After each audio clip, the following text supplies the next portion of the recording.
I always thought guilt was something you carried quietly, like a stone in your pocket, a memory buried deep in your mind.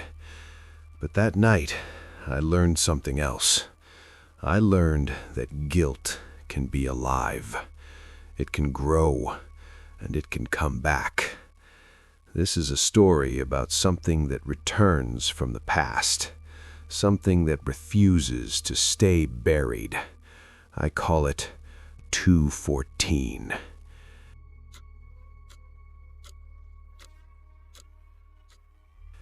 For 4 years now, every single night, right before I fall asleep, my breathing becomes heavy. Not because of asthma, not because of anxiety. It feels like something is sitting on my chest, something pressing down inside my lungs. I know exactly what it is. Its name is guilt. Her name was Hannah.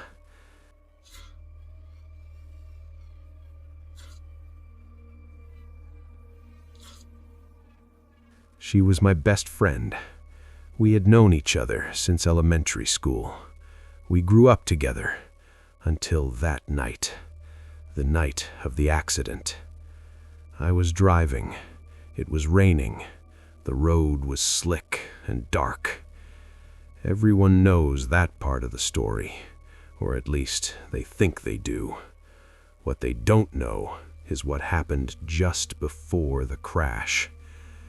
We had been arguing, a stupid argument, about something I can't even remember now. But I remember how angry I was.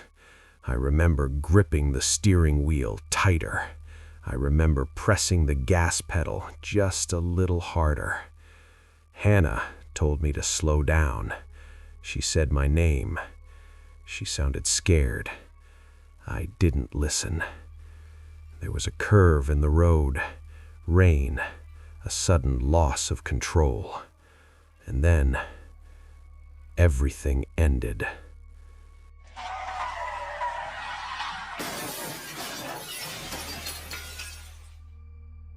Ever since that night, every time I close my eyes, I see her face, that exact moment, frozen in my memory. And every time, the same question comes back to me. What if I had just slowed down? But that was only the beginning. 3 weeks ago, I was lying in bed, trying to sleep. The room was dark, quiet. My phone was on the nightstand beside me. Then it vibrated. A message from an unknown number.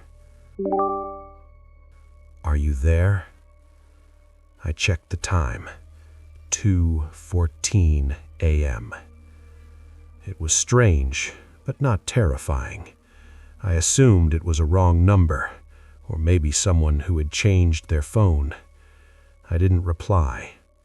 5 minutes later, another message appeared. It's cold here. It's dark. My throat tightened. There was something familiar about the way it was written, the tone, the choice of words. It sounded like Hannah when she was upset. Then a third message arrived. You weren't answering.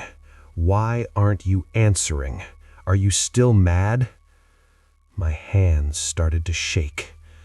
Those words, she had said those exact words the night she died. With trembling fingers, I typed back, "Who is this?" The reply came instantly, "Hannah." Then another message, "I've been here for a long time. You're just late noticing." My head started spinning. 4 years had passed since her death. This had to be a joke, a cruel, sick joke. I put the phone down and tried to breathe, think logically. Someone had found out about the accident. Someone was messing with me. That's when I heard it. Soft knocking on my bedroom door. My blood turned cold. It was 2:30 in the morning. My family was asleep, and the sound wasn't coming from inside the house. It was coming from right outside my door. "Who's there?" I whispered. No answer, just silence. I slowly got out of bed and crept closer to the door. From the other side, I heard something. Not a voice. Breathing. Slow. Steady. Too close.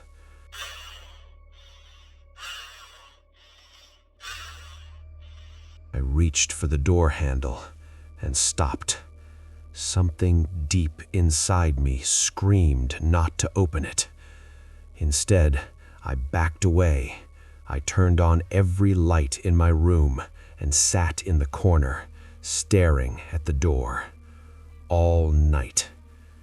When morning finally came, I opened the door. No one was there. But on the floor, just outside my room, I saw something. A footprint. Wet, covered in mud, and the smell. Rain, wet soil, the exact same smell from the night of the accident.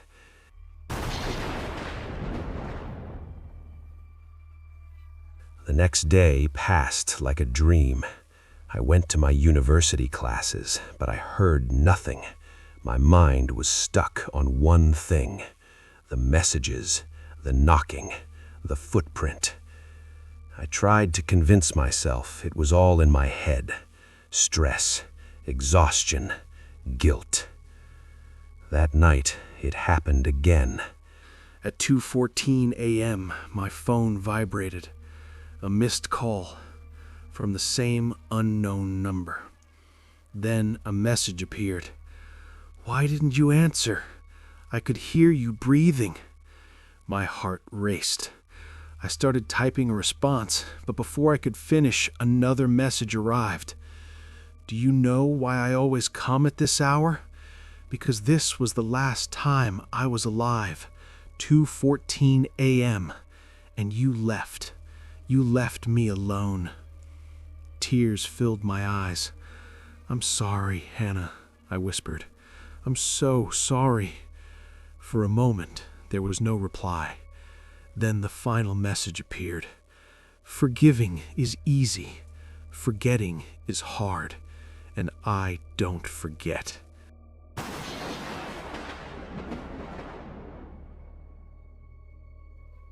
That night, I didn't sleep. Every time I closed my eyes, I heard breathing. Not from outside, from inside my room. In the morning, I went to the bathroom. The mirror was fogged. Written in the steam were 3 words: "I'll see you soon." The handwriting was messy, childlike, like the handwriting in someone who died at 18. That day, I called Hannah's family. Maybe they knew something. Maybe someone was playing a cruel trick. Her mother answered the phone. When I introduced myself, there was a long silence. "We don't want to speak to you," she said. "Please don't call again." I asked one last question. "What time did the accident happen?" Her voice shook. 2:14 a.m. That's what the police said. My body went numb. That night, I stayed. I waited. At 2:14 a.m., the room grew cold. So cold I could see my breath. My phone lit up. "Tonight, I'm coming." Then I heard footsteps, wet, heavy, moving through the house.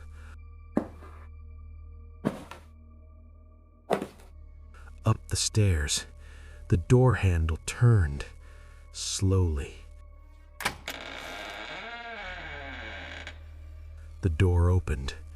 The room filled with the smell of rain, mud, and something rotten.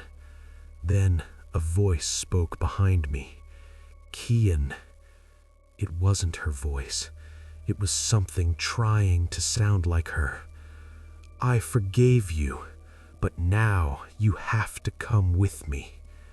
I ran. That night was 5 months ago. I left the city, changed my number, moved far away. The messages stopped, but every night when the clock gets close to 2:14, the lights flicker, the air turns cold, and my phone loses 1% of battery. Every single night. Something is still watching, waiting for the moment